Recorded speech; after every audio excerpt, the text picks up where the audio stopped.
Okay, so let's start finishing up this still life. We still have the book to do.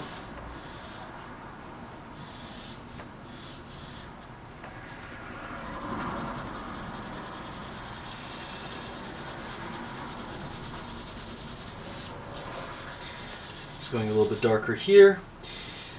Again, even when you're dealing with flat planes, the value should still keep moving. So if you look closely, the book is, on this side, is a little bit darker this way. And then this way we're getting a little bit of reflected light coming from the pear. There's going to be as much value shift in the shadows, as much value complexity, let's put it that way, in the shadows as there will be in the lights. Look into the shadows. Look into the shadows. And try to see it. Try to see the complexity. The more nuanced you are, the more you're able to capture those slight shifts in value, the better your drawing is going to be. Okay. So let's hit this with my little eraser holder. Again, if you do not have an eraser holder, try to get one. If you can't get one, just cut a sharp piece from one of your hard erasers, and it works almost the same.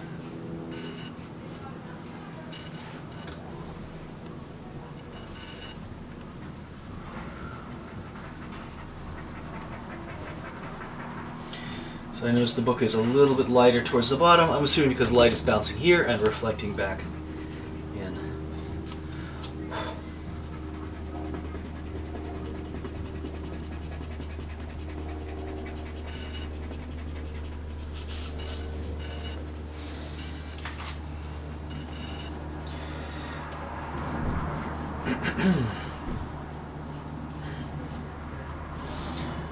And I think maybe the effects of the pages could be done using your little hard eraser.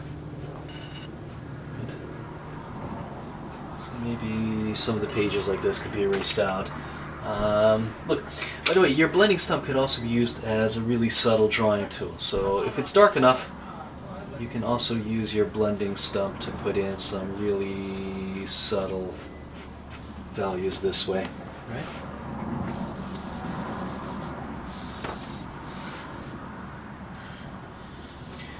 Going darker here, getting lighter this way.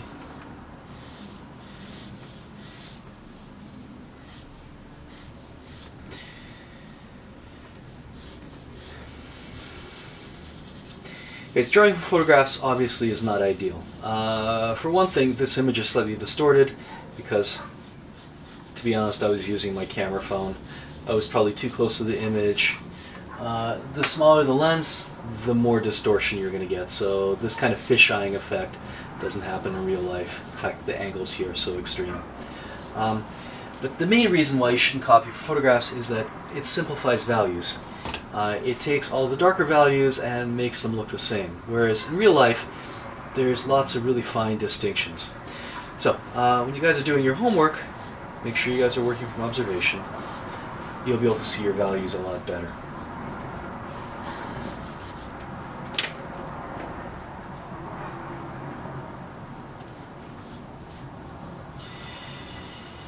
Again, always think about the values moving. Where is it lighter, where is it darker? So I noticed that in the book, the front corner here is a little bit lighter, and there's a little tiny bit of very subtle fall off going this way.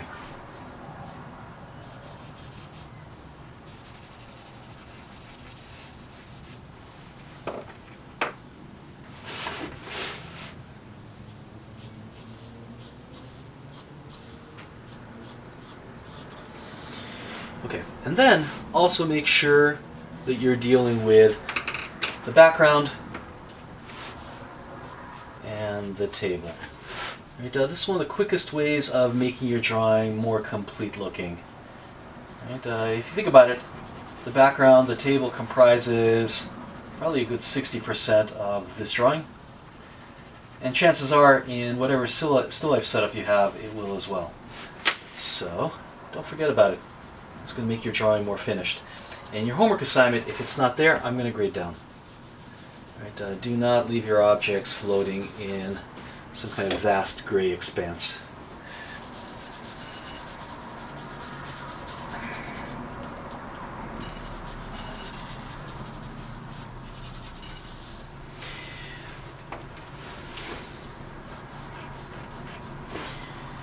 So usually towards the end, I'm going to stand back from my drawing, make sure that everything's right in terms of value, and then I'll start putting in my very, very darkest darks, my lightest lights. The very darkest values don't blend. Once again, keep them crispy, keep them sharp, so that they stay really dark. This technique sometimes can end up being a little bit gray looking, just a little bit. The charcoal stains the paper, and it'll never quite erase out to pure white. You can use a little bit of white chalk to cheat, essentially. But if you do use white chalk, only use it where you absolutely, absolutely need it. Because really, with a little bit of elbow grease, you can erase out pretty bright. This thing's not going quite the right way. It's lower. Lower. Down here. If I'm not mistaken.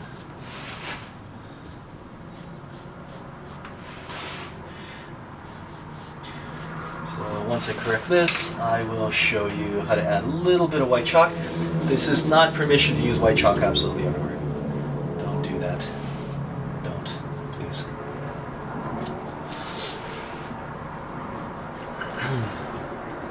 So get out my white chalk. Here's some white chalk. And again, only use it where you absolutely need it. So let's say here I want to go just a little bit brighter. I'm erasing, and actually that looks bright enough. I'm going to leave that alone. But here, for instance, I really want this to glow, or this part to glow. Erase out as much of the charcoal as possible, then add your white chalk. It's going to give you just a little bit more pop. I only want to see white charcoal in the very brightest highlights, not everywhere else. Okay, that concludes this demo. I'm going to work a little bit more on this drawing and then take a photograph of it. But for right now, we're done.